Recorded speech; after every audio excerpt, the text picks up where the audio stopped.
Саламатсыздарбы? Эфирде эл өкүлдөрүнүн жума ичинде көтөргөн маанилүү маселелерин баяндаган парламент берүүсү. Алгач бүгүнкү чыгарылыштан кыскача. Олчойгон үстөк пайыз менен капчыкты каккан күрөөканалар. Парламентте ломбарддардын ишин катуу көзөмөлгө алуу сунушталууда. Аял кишилер көбүнчө үй буюмдарындагы, керек болсо микроволновкасындагы алып келип коюшат. Мекендин бейпилдигин коргогон аскер кызматкерлерине колдоо көрсөтүлөт. Гимназияда жашайт, мектепте жашап атыптыр да. Негизи уят да. Дүйнөдө кеңири жана тездик менен жайылып жаткан электромобилдердин пайдасы менен зыян айтылды. Жаракат чыккандан кийин кандай утилизация кылабыз?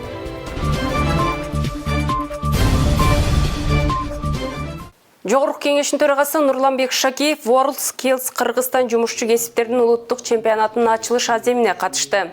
Киширетүүчүлүк, ашпозчулук жана мода технологиясы боюнча кесиптик лицейде жана колледждерде окуган окуучулар арасында өтө турган сынак 2 күнгө созулду.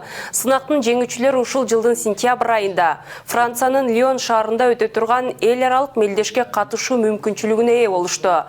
Аземде билим берүү жаатындагы өзгөчөлүктөргө токтолгон төрага дүйнөдө анын ичинде Кыргызстанда кесиптик окуу жайлардын бүтүрүүчүлөрүнө суроо талап жогору экендигин айтты.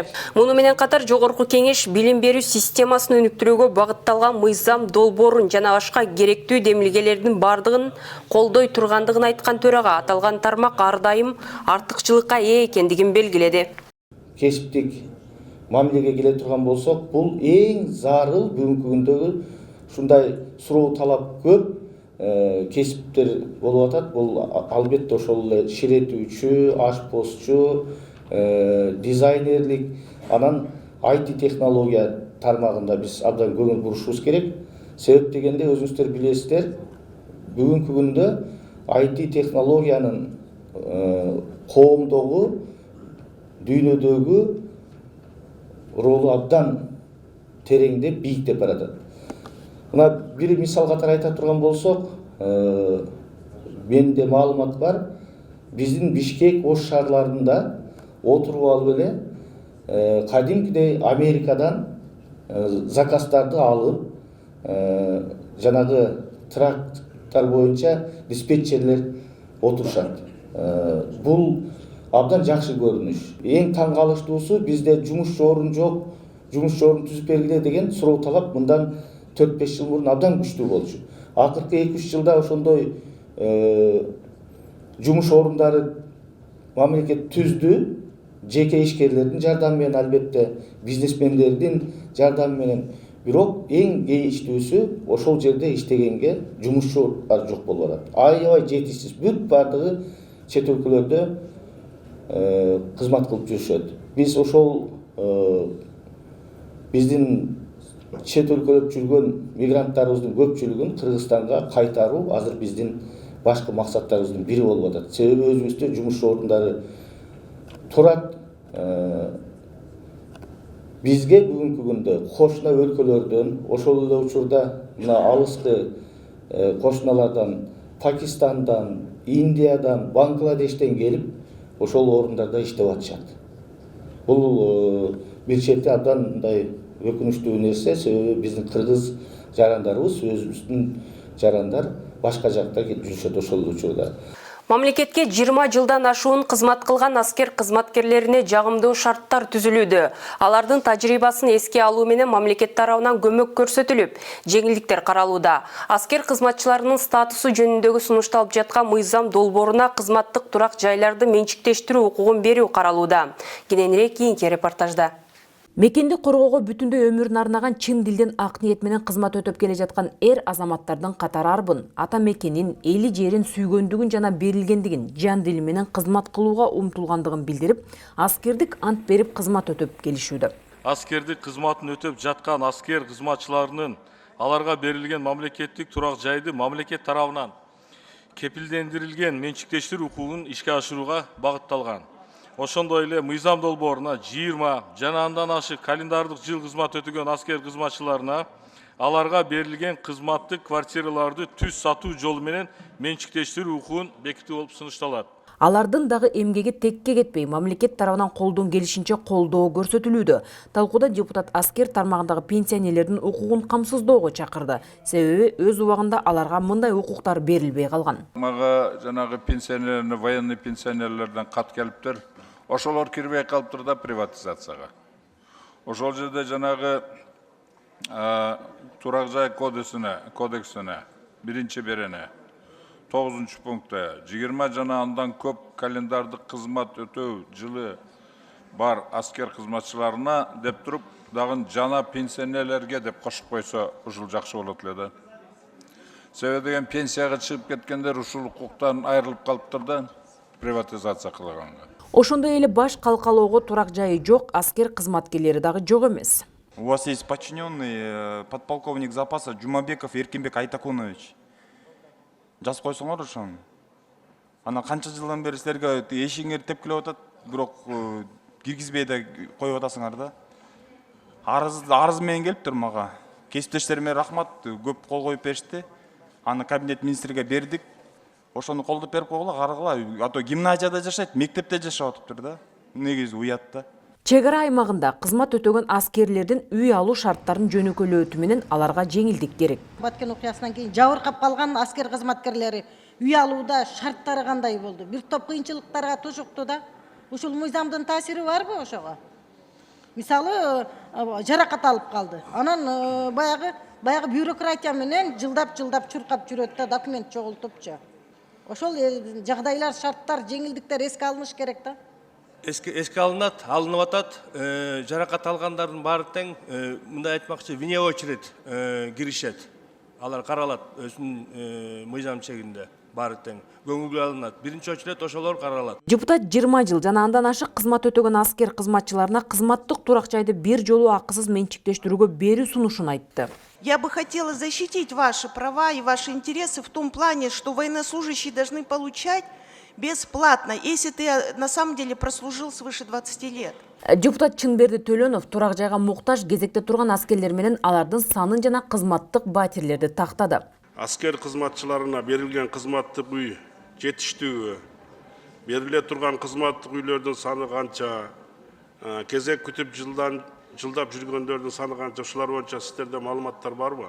Берде маалыматтар бар. Берде бардык аскер кызматчыларга кирген тараптуу ГКНБ, пограничниктер, коргоо министрлиги, МЧС, ДОК КСН бардыгы өздөрүнүн бүт барын тең счеттору бар. Бизде, например, аскер кызматчыларына еще турак жай камсыз болуу электери 3000ден ашат. Талкуудан кийин турак жай кодексине аскер кызматчыларынын статусу жөнүндө мыйзамына өзгөртүүлөрдү киргизүү тууралуу мыйзам долбоору экинчи окууда кабыл алынды. Кыргызстанда учурда 417 ломбард бар. Алардын 200гө жакыны гана атайын каттоодон өтүп, патент алган. Өткөн жылы алар тарабынан мамлекеттик казынага 60 миллион сомдун тегерегинде салык төлөнгөн. Жогорку кеңештин бюджет, экономикалык жана фискалдык саясат боюнча комитети министрлер кабинетинин төрагасы тарабынан демилгеленген ломбард иши жөнүндө мыйзам долбоорун экинчи окууда карады. Кененирээк кабарчыбыз баяндайт. Кыргызстанда күнүмдүк жашоого акча каражатын керектөө үчүн жарандардын көпчүлүгү ломбардка кайрылышат. Атайын статистикалык көрсөткүчтөргө таянганда күрөөканадан акча алгандардын жашы 25-30, алынган каражаттын 60%-ын күнүмдүк тамак ашка, батирдин ижарасына, дары-дармек, окууга, контрактка жумшалары көрсөтүлгөн. Андан тышкары башка кредиттерди жабууга, анан дары 16% орто жолдо деген дагы дары дармектерге алышат экен да. И эң аябай аз пайыз бул жаштар көбүнчөсү окууга алышат экен да. Ломбард иши тууралуу мыйзам долбоорунун максаты финансылык тейлөө алган керектөөчүлөрдүн кызыкчылыктарын коргоого, ломбардтар менен кардарлардын ортосундагы мамилелерди жакшыртууга, күрөөканалардын кредиттик бюролорго маалыматтарды өткөрүп берүү практикасын жоюуга багытталган. Ломбард иши чөйрөсүндөгү Кыргыз Республикасынын айрым мыйзам актыларына өзгөртүүлөрдү киргизүү жөнүндө Кыргыз Республикасынын мыйзамынын ушул долбоору ломбардтардын жана займ алуучулардын укуктук шарттары жана мамилелерин өркүндөтүү максатында иштелип чыккан. Мыйзам долбоорунда ломбард иштетүүчү менен кардардын дагы укуктары бирдей болушу керектигин депутат ырастады.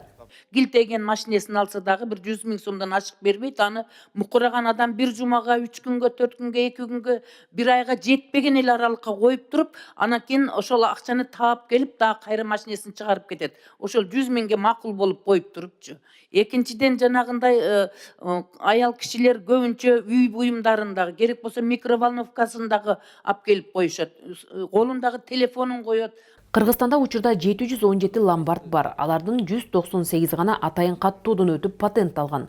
Өткөн жылы алар тарабынан мамлекеттик казынага 60 миллион сомдун тегерегинде салык төлөнгөн. Лицензия алгандан кийин филиал кылып иштөөгө уруксат барбы жокпу? Мисалы үчүн лицензия алган Бишкекте турат, бирок ар бир райондо өзүнүн филиалдарын ачканга уруксат барбы жокпу? Уруксат бар. Ошолор дагы патент ала албайбы? Алар дагы как субъект катары алыш керек, филиал. Карасаңыз, сиз 417 берип атасыз. Бирок 198 гана салык кызматынын маалыматы боюнча патент алып салык төлөп атат. Калганы кайда? Кайка кетти акчасы? Кайка түшүп атат акчасы? Депутаттар Бактыбек Чойбеков, Айбек Осмоновтагы пайыздык чендин өлчөмүн 12% чегинде калтырып, ломбардтагы насыянын пайызын азайтуу керектигин белгилешти. Азыр сиздер сунуш берип атпайсыздар, 12 болот деп. Мунугу сиздер 1783 бул азыркы акыркы статистика менен алганда 5 жылда бул ылдый кеткен жок, өйдө кетип баратат. Ылдый кетиши да. Азыр сиздер азыр 15 менен бекитсеңиздер, Дастан мырза туура айтып атат. Азыр эртең 20дан ашып кетиши мүмкүн. Ошон үчүн 12 деп берип аткан Алтынбеков Айбектин сунушун колдошубуз керек деп ойлоп атам да. Силер таап аткарган эмессиңер. Ломбардтар туура айтат. Үйлөрүн жана башка нерселер, мүлктөрүн бардыгын өздөрүнө өткөрүп алган күндөр болгон. Бизге кайрылган биздин жарандар болгон. Ошондуктан мен дагы айтайын. Бул мыйзамды азыр биз буйруса, мына жогорудагы Айбек мырзанын сунушу менен 12% менен биз колдоп беребиз. Бирок ушуну дагы силер таап аткарышкан керек эртең. Буга чейинки мыйзам окшоп карабай койбой. Күрөө кананы иштетүүгө уруксат алганы болгону 1000 сом турат. Зайымдардын көпчүлүгү 5000ден 15000 сомго чейин. Жалпы ломбардтар аркылуу элге 4 миллиард сом берилүүдө. Көңүл буруп коюңуздар дейм да, себеби деген лицензиясын сатып алгандан кийин эчтеке кылбай отурган бул мындай нонсенс да. Ооба. Вот. Тем более лицензия канча турат?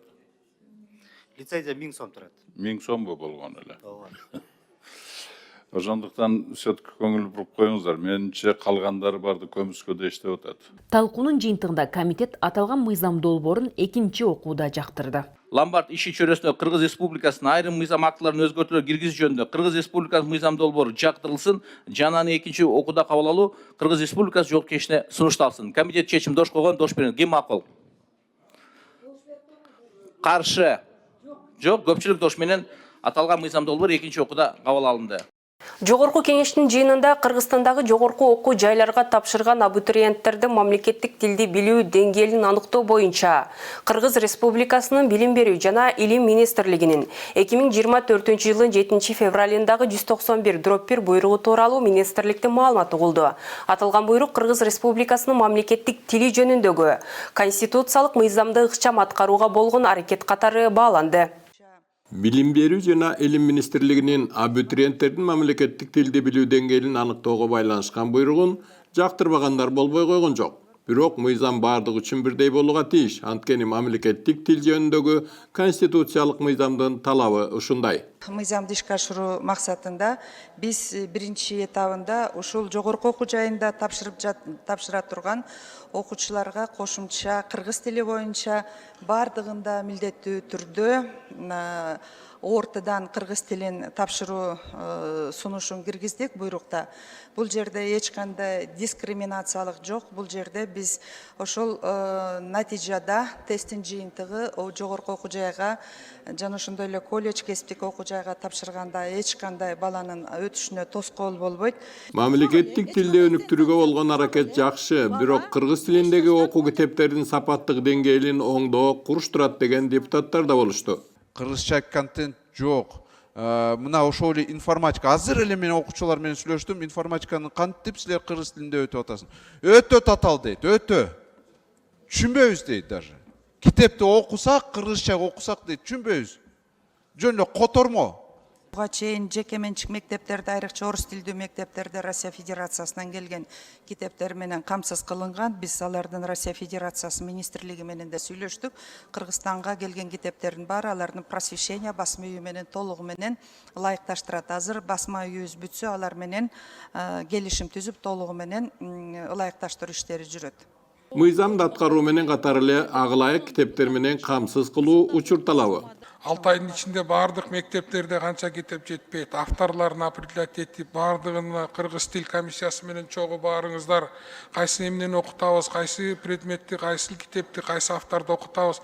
Анан август айында жанагындай болуп, баягы интернетке чыгып кетип, ар кандай китептер переплету жумша, мындай качествосы жок болуп да кызычу болбошубуз керек да. Кыргыз тилин билүүнүн деңгээлин аныктоо сынагы мыйзамдын талабы. Башка улуттар дагы биздин мамлекет тилинде сүйлөш керек. Окуу жарыяна киришиңиз керек. Ошондо абитуриентте келгенде бардыгы мамлекет тилинде сүйлөсө, бул жакшы нерсе. Сиздерге ыраазыбыз, чоң рахмат. Бишкек шаарына көчүп келгениме 14 жыл болуптур. Ошол убакта шаар абдан орусташкан болчу. Жанагы көп жерлерде орусча сүйлөп, азыр кадимкидей мындай кыргыз тилинде сүйлөгөн модага айланды. Мындай жаштар деле, улуу муун деле борбордо кыргыз тилинде сүйлөп атышат. Бул жагынан Кудайга шүгүр, артка кеткен жокпуз. Кыргыз тилинде сүйлөгөндөрдүн талаптындай өскөнүн байкап атабыз да. Мамлекеттик тил жөнүндөгү мыйзам кабыл алынганына 35 жылдын жүзү болуптур, бирок дурустап аткарылбай келген. Мыйзам кабыл алындыбы, президент кол койдубу, күчүнө кирдиби, аны чечкиндүү түрдө муктаждыкты жаратып, иш чараны түзүп, буйрукту мыйзамдын аткарылышына карата кабыл алыш керек да. Ошондуктан мен сизге, Каныбек Осмоналиевич, мен сизден сурагым келет эле. Ошо 7 февралда кабыл алган буйруктун кайсы жери мыйзамга каршы келет, же болбосо канааттандырбайт иш жүзүнүн ашырылышына тоскоолдук болот. Азыр 17 берененин 3 пункту толук кандуу аткарылса гана биздин билим берүү системасы мамлекеттик тилди өркүндөтүү боюнча авангарддык чечүүчү ролун аткарат. Чынында эле мамлекеттик тилге болгон мамиле, мамлекеттик тил жөнүндөгү мыйзамдын аткарылышы буга чейин шалаакылык менен жүргүзүлүп келген. Мамлекеттик тилге болгон мамиле биз конституциялык мыйзамды кабыл алгандан кийин түп тамырынан бери өзгөрүш керек. Мурдагыдай улам этап менен деген токтош керек. Мына этап менен деп жүрүп 35 жылда мамлекеттик тил эч кандай өнүгүү болгон жок. Муну моюнга алышыбыз керек да. Мына коңшу Казакстанды эле айтайлы, 1 класстан 4 класска чейин бир гана казак тилинде өтөт сабактарды. Башка тил жок. Биз ушундай нерселерге барышыбыз керек биз дагы. Эгерде тилди өнүктүрөсүз, бала бакчадан ошо башталгыч класстарда тил калыптанат.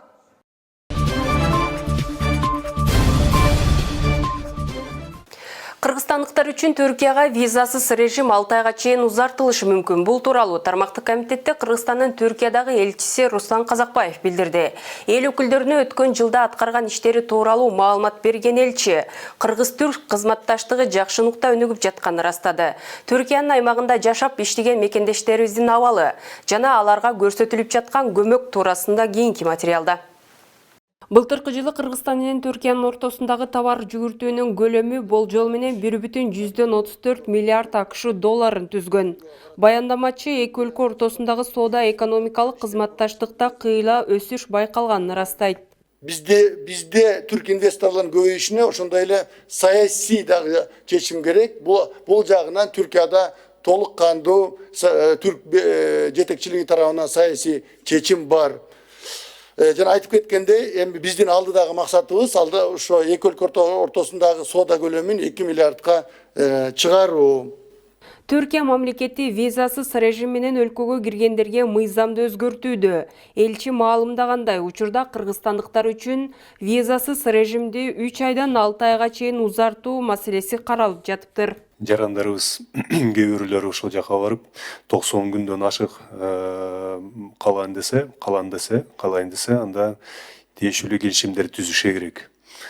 Бирок мисалы балдарга маалымат берип койсоңуз, эгер 90 күндөн ашык ушундай жумуш орундарды таппаса, кайра чыгып, анан кийин дароо эле Түркияга кирсе болобу же болбойбу? 90 күндүк бул туризм визасы кайра чыгып, мисалы Кыргызстанга, анан ошол жакта компаниясы чакыртып, кайра бияктанчы. Анан бул жактан элчиликтен иштөө визасын алып кириш керек деп атышат. Эми ал Түркиянын мыйзамдарына ылайык ошондой. Азыр болсо созуу боюнча ошол эки министрликти жолуккандан кийин мындай чечим кабыл алышты. Азыр 6 айга чейин созуп атышат. Бул бирок акыркы эскертүү деп Түрк тарабы жарыялады. Бул акыркы эскертүү. Кимдин азыр визадан өтүп кетсе, мүмкүнчүлүк 6 айга дагы созгонго берет. Ошол 6 айдын ичинде ал жактан иш бере турган компания табып, легалдаштырып, мыйзамдаштырыш керек өздөрүнүн жүргөнүн. Бүгүнкү күндө Түркия мамлекетинде 20 миңдин тегерегинде мекендешүүбүз эмгектенет. Алардын арасында 40тан ашуун жаран абак жайларында жаза мөөнөтүн өтөп жатат. Депутаттар эмгек мигранттардын укуктарын жана кызыкчылыктарын коргоо маселесин көтөрүштү. Ал жакта отурган, соттолгон биздин жарандарыбыз боюнча маалымат берип өттүңүз, Руслан Айтбаевич. Аларды кайтаруу боюнча, мекенине кайтаруу боюнча ошол мыйзамдары, Түркиянын мыйзамдары, Бордо Шилд мыйзамы жол береби? Бүгүнкү 40тан ашуун биздин жарандарыбыз ошол жакта экен. Жол берет, эми аны биздин юстиция министрлиги, башкы прокуратура, ички иштер министрлиги келишимдери бар араларында. Ал ар бир маселе боюнча иштешсе болот. Ал эми депутат Нуржигит Кадырбеков маданий гуманитардык кызматташтыкка басым жасап, аталган өлкөдө отурукташып калган вандык кыргыздардын абалына кызыкты. Вандада кыргыздар бар. Жылдан жылга көбөйүп дагы баратат. Ошолордун маданиятын сактап калыш, тилин сактап калыш бул бардыгы дипломатиялык биздин өкүлчүлүктөрдүн бирден бир чоң милдеттеринен болуш керек. Анткени элди сактабасак кайсы өлкө кайсыл эгемендүүлүк деген маселе бар да. Ошондой эле жыйында дартына даба издеп Түркияга дарыланууга барган кыргыз жарандарына жардам көрсөтүү маселеси кеңири талкууланды. Маалым болгондой, жылына 150 кыргыз жараны Түркиянын ооруканаларында акысыз дарыланса болот. Жашыл экология маселелери боюнча Кыргыз Республикасынын айрым мыйзам актыларына өзгөртүүлөрдү киргизүү жөнүндө мыйзам долбоору транспорт, коммуникациялар, архитектура жана курулуш комитетинин кароосуна сунушталды. Депутаттардын жоон тобу тарабынан сунушталып жаткан бул мыйзам долбоору электромобилдер туурасындагы түшүнүктү киргизүү максатын көздөйт. Электромобиль деген түшүнүк акыркы убактарда коомубузга кеңири аралаша баштады. Бирок алар туурасында аракеттеги мыйзамдарда кездешпейт. Экологиялык таза транспорт деп эсептелип жаткан электромобилдерди колдонууну жеңилдетүү да мына ушул мыйзам долбоорунун максаттарынын бири. Аларга кандайдыр бир ушундай мүмкүнчүлүктөрдү берүү. Аны ким аныктайт? Аны кабинет министри өзү аныктасын. Кааласа парковканы аларга бекер кылып берсин. Кааласа дагы бир топ ушундай жана тонировкалоо, жана башкалоо аларды өздөрү чечсин дедик. Биз буга биринчиден баарын жаздык эле, азыр мыйзамдан алып койдук. Биз бир эле кыска сөздү кошуп койдук. Кыргыз Республикасынын министр кабинети тарабынан белгиленген тартипте электромобилдер үчүн мамлекеттик каттоонун атайын жашыл түстөгү номердик пайдалануу үчүн жеңилдиктер алууга ошол жеңилдиктердин тизмеги, мындай айтканда тизмесин Кыргыз Республика кабинетинин тарабынан өздөрү аныкталсын жана өздөрү берилсин деп мындай мүмкүнчүлүктөрдү берип койдук. Электромобиль абага ис чыгарып булгабаганы менен башка жагынан зыян келтирип коюшу ыктымал дешет. Жаракат чыккандан кийин кандай утилизация кылабыз? Мына ушул маселени мамлекет бүгүнкү күнү колго алыш керек да. Эң бир көйгөйлүү маселе ушул жерде жатат да. Биздин кошуна мамлекеттерде бүгүнкү күнү айталы Кытайда бул электронный машиналарды жок кылып, наоборот, азайтуу максатында кетип атыптыр. Себеби бунун өзүнүн зыяндыгы дагы бар экен да. Биз буга чейин отходдор боюнча атайын мыйзамды кабыл алганбыз. Ал эми утилизациянын жана санын, суммасын жана кантип кылаарын мыйзамда бир аз үзүлүштөр бар экен. Аны таап чыгып, оңдоп, мына азыр саат 2-де ал параллельно каралып атат. Кудай бурса, артынан ал дагы мыйзам келип калат. Автоунааларды эле эмес, жалпы эле экологиялык залал келтире турган нерселердин бардыгынын алдын алуу, жашыл паспорт тапшыруу өңдүү маселелер кошо камтылса деген пикир да жаралбай койгон жок. Бул экологияга чоң салым болмок. Эгер элдин баары үйлөрүн энергия жоготууларды жокко чыгарса, көп нерсе жагынан эконом болмок. Светке да эконом болмок, түтүн да азаймак. Ошону ким берет? Өзү негизи бул баягы биринчи окууда мыйзамда бар эле. эгерде үйүн ошондой жакшы бир экономный зеленый экономикага багытталган нерселер менен жаба турган болсо, керек болсо бир топ банктар дагы кайра кредит бердин, кредитин кайра кайтаруу дагы механизмдер көп да. Ошонун алкагында иштей турган бизде ошо Минприрода, анан жергиликтүү жанагы МСУ деп коелу, ошолор кылмак эле. Азыр эми буларга жүктөп койдук, өздөрү аныктап айтып чыгат, пока биз мыйзамдан алып койдук азыр. Мыйзам долбоорун талкуулоонун алкагында катализатор маселеси айтылып кетти. Кыргызстанда машиналар киргенде, автоунаалар киргенде, бир эле жерде текшерилет экен. Киргенде катализатор баруу жокпу. Биз азыр смог деп атабыз, башка деп атабыз. Көбүнчө ушу абаны булгаган машинадан чыккан зыяндык болуп атат. Мына ушундай талкуудан кийин мыйзам долбоору жактырылды. Добушка коем. Добуш бериңиздер, макул. Каршы калыш жок, бир добуштан кабыл алынды. Мындан ары жарандар баланын төрөлүшүн каттоодо, никелешүү, ажырашуу, аты жөнүн өзгөртүү үчүн онлайн арыз берүүгө мүмкүнчүлүк түзүлөт.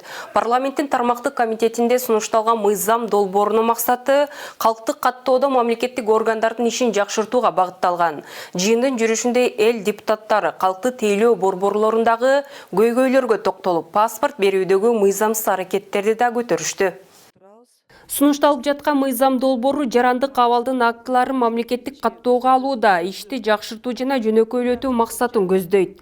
Санариптик өнүктүрүү министри калктык каттоодо документтерди берүүнү электрондоштуруу мезгил талабы экендигин белгилейт. Мыйзам долбоору кабыл алынса, жарандар баланын төрөлүшүн каттоо, никени каттоо, ажырашуу, өлүмдүк каттоо, аты жөнүн өзгөртүү үчүн онлайн арыз бере алышат.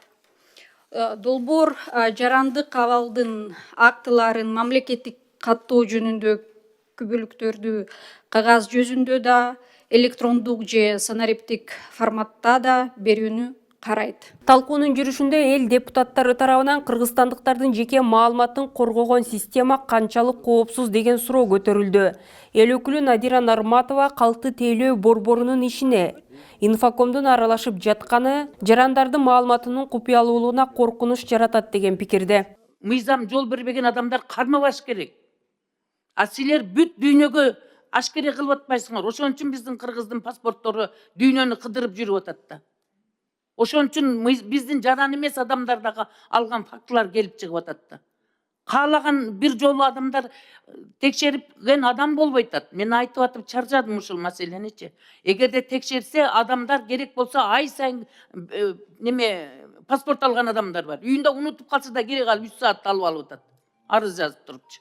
Учурда республика боюнча калкты тейлөө борборунда кезек күткөндөр миңдеп саналат. Андыктан арыздарды электрондук негизде кабыл алуу көйгөйдүн чечилишине аз да болсо көмөк берет. Ушул сондор боюнча бизде чын эле арыздар көп, өзүңөр билесиңер. Ошол боюнча дагы бир ошо реформанын кандай натыйжалуулугун өткөрсөк, силерге да жакшы, биздин жарандарыбызга да жакшы болмок эле. Как раз таки вот посетители жалуются на то, что операторы ЦОН при вашем министерстве не знают порядок приема документов и, к сожалению, оказывается, отправляют их, собирают дополнительно какие-то ненужные документы, которые в процессе потом выявляется, что, оказывается, как такого необходимости не было. И вот здесь тоже, как знаете, просто вот такое вот предложение, я надеюсь, что вы меня услышите. Возможно, чтобы избежать всего этого, вы начнете обучать своих сотрудников. Это вот тоже как одно из предложений. Депутаттар дүйнөдөгү технологиялык өнүгүүлөрдү эске алуу менен мыйзам долбоорун колдого аларын билдиришип, бир катар сунуштарын беришти. В 21 веке это вот если государство хочет развиваться, идти в ногу со временем, впрочем, как и человек, крайне важно дружить с цифровыми технологиями. У меня есть тоже свои видения, наработки. Не буду ни у кого сейчас отнимать время. Просто был бы признателен, если вы удостоите чести принять меня. Ну, неважно, на любой территории. У нас, у вас. Для меня это принципиального значения нет. Я бы хотел поделиться своими видениями, взглядами. Также есть ребята, которые в этом направлении имеют свои наработки. Был бы вам очень признателен. Жыйынтыгында комитетте жарандык абалдын актылары жөнүндө мыйзам долбоору биринчи окууда колдоо тапты. Баары макул, каршы жок. Парламент берүүсүнүн бүгүнкү чыгарылышы мына ушундай маанилүү жаңылыктар менен жыйынтыкталат. Ушул жана башка жаңылыктарды интернет желесине баш багып, Кеңеш KG сайтынан окусаңыз болот. Сиздер менен мен Тазагүл Эмилбекова болдум. Кийинки эфирден көрүшкөнчө аман туруңуздар.